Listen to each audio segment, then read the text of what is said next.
Bienvenue dans cette nouvelle vidéo de la série 10 minutes théologiques. Elle a pour titre « Dieu nous donne son esprit pour nous transformer ». Cette canette a été scellée. Et même si par accident je la fais tomber au sol, le jus ne coulera pas. Eh bien avec le Saint-Esprit, c'est pareil. Paul nous dit que nous avons été scellés par le Saint-Esprit. En Christ, vous aussi, après avoir entendu la parole de vérité, l'évangile de votre salut, en lui, vous avez cru et vous avez été scellés du Saint-Esprit qui avait été promis. Cela signifie qu'il habite en nous de manière permanente. Et même si nous péchons, il est présent en nous. C'est pourquoi Paul nous encourage à ne pas attrister le Saint-Esprit de Dieu. Alors j'insiste, le Saint-Esprit ne nous quitte pas quand nous péchons, il ne fait pas d'aller-retour. Donc quand on refuse de coopérer avec lui, quand on s'entête dans nos projets, il ne parle pas. Mais au bout d'un moment, il se tait et il n'agit plus. Et c'est comme cette bouteille de jus d'orange. Si je n'agite pas la bouteille, la pulpe reste en bas. Elle ne se mélange pas au jus. Il suffit juste de la secouer pour que le mélange se fasse. La Bible nous montre qu'avant que Jésus vienne expier nos péchés sur la croix, l'Esprit Saint agissait déjà, comme nous le voyons dans l'Ancien Testament. Et par exemple, au temps des prophètes, Agé et Zacharie, le Saint-Esprit communique du zèle au peuple pour que ce dernier reconstruise le temple de Dieu. Donc en ce qui concerne l'Esprit Saint, qu'est-ce que la mort de Jésus et sa résurrection ont changé pour nous? Eh bien, avant, le Saint-Esprit visitait les hommes et les femmes de Dieu de manière ponctuelle. Il ne résidait pas dans leur cœur de manière permanente. Et pourquoi? Eh bien parce que nos péchés n'étaient pas expiés par le sang de Christ. Nous n'étions pas saints et l'Esprit Saint ne pouvait pas habiter en nous. Mais quand Jésus a expié nos fautes, il nous a réconciliés avec Dieu et il a accompli la bénédiction promise à Abraham pour les hommes et les femmes de tous les peuples, c'est-à-dire recevoir par la foi l'Esprit de Dieu. L'Esprit Saint nous a été donné comme gage. Alors voici deux exemples tirés de l'Ancien Testament qui démontrent notre incapacité à changer par nous-mêmes. Une quinzaine d'années après le retour d'exil, quand Agé et Zacharie encouragent les habitants de Jérusalem à reconstruire le temple de Dieu, ces derniers se repentent vraiment de ne pas avoir mis Dieu en premier. Et en moins de 4 ans, ils reconstruisent le temple avec zèle. Mais avec les décennies, avec le temps, quelques temps plus tard, Malachie va faire un constat terrible.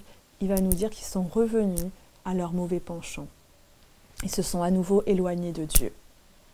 Voici un autre exemple. Le roi Josias règne sur Juda et il décide d'honorer Dieu et d'éradiquer tous les cultes qui étaient rendus à des idoles dans son pays. Il met en place des réformes, des lois, etc. Mais les lois ne changent pas les cœurs. Et après sa mort à Megiddo en 609 avant Jésus-Christ, le peuple reprend ses cultes. Et Dieu nous dit pourquoi? Il faut que la loi soit gravée dans nos cœurs et non juste écrite dans des textes de loi. Cette loi, c'est le fait d'être juste, d'être droit, non parce que la loi me l'impose, mais parce que cela vient de mon cœur. Et Jésus résume toute la loi que Dieu veut pour nous. Il désire qu'on l'aime et qu'on aime notre prochain. Alors comment faire pour changer et plaire à Dieu? Eh bien Jérémie et Ézéchiel annoncent la solution que Dieu a préparée pour nous. Un jour, la loi sera gravée dans nos cœurs grâce à l'action du Saint-Esprit. Dans Ézéchiel 11, 19, Dieu dit « Je leur donnerai un même cœur et je mettrai en vous un esprit nouveau. J'ôterai de leur cœur le cœur de pierre et je leur donnerai un cœur de chair afin qu'ils suivent mes ordonnances, qu'ils observent et pratiquent mes lois. Ils seront mon peuple et je serai leur Dieu. » Dans Jérémie 31, 31 à 33, Dieu dit « Je mettrai ma loi au-dedans d'eux et je l'écrirai dans leur cœur. Je serai leur Dieu et ils seront mon peuple. » Jérémie 32, 39, Dieu dit « Je leur donnerai un même cœur, une même voix, afin qu'ils me craignent toujours, pour leur bonheur et celui de leurs enfants. » Alors Dieu promet qu'il va nous donner un cœur nouveau, un nouvel esprit, et c'est le sien. Et c'est ce qui arrive quand on accepte Jésus comme notre sauveur. L'action de l'Esprit Saint nous permet alors d'intérioriser dans nos cœurs les lois de vie que Dieu nous a données. Donc Paul reprend l'image de Jérémie et d'Ézéchiel quand il écrit aux Corinthiens. Notre lettre, c'est vous. Lettre écrite dans nos cœurs, connue et lue par tous les hommes. Vous êtes manifestement une lettre du Christ, confiée à notre ministère, écrite non avec de l'encre, mais avec l'Esprit de Dieu vivant, non sur des tables de pierre, mais sur des tables, des cœurs de chair.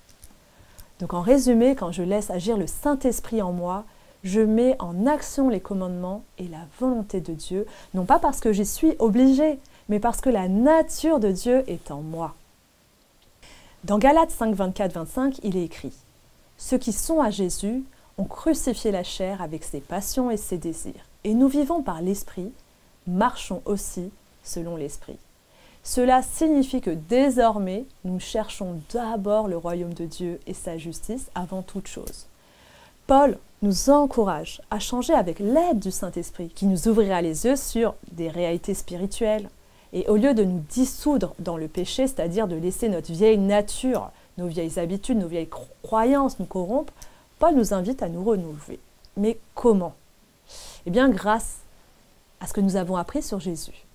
Notre instruction biblique peut être mise en pratique à travers nos actes, tout particulièrement quand nous sommes tentés par le mensonge, le vol, l'amertume, l'animosité, la méchanceté, l'envie, la calomnie, etc.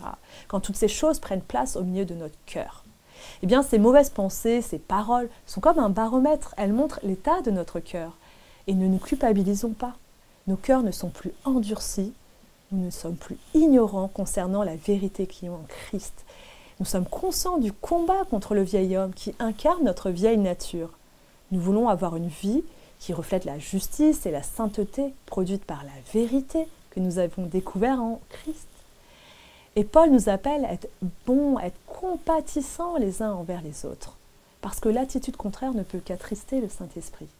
Toutefois, quand nous péchons, nous pouvons nous repentir et travailler avec lui au changement.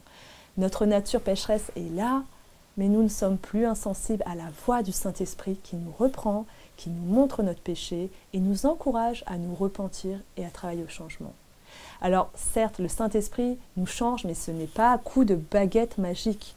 Nous devons manifester la volonté sincère de changer. Et pour cela, il ne suffit pas de le dire, mais d'essayer concrètement. Dans notre tentative, parfois nos échecs, l'Esprit Saint nous apportera son soutien. Sa nature s'imprégnera sur les facettes sombres de notre cœur afin de le transformer. Et parfois, cela est long, parfois très très long, mais ce qui compte, c'est de travailler à faire disparaître le vieil homme et en même temps à faire grandir l'homme nouveau qui est fait de justice et de sainteté. Alors l'Esprit Saint ne fuit pas, il ne nous abandonne pas à chaque chute.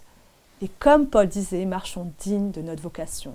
Le Saint-Esprit nous aide chaque jour à vivre le fruit de l'Esprit, c'est-à-dire à manifester de l'amour envers notre prochain à travers notre patience, notre bonté, notre bienveillance, une mentalité de paix. Chose très importante.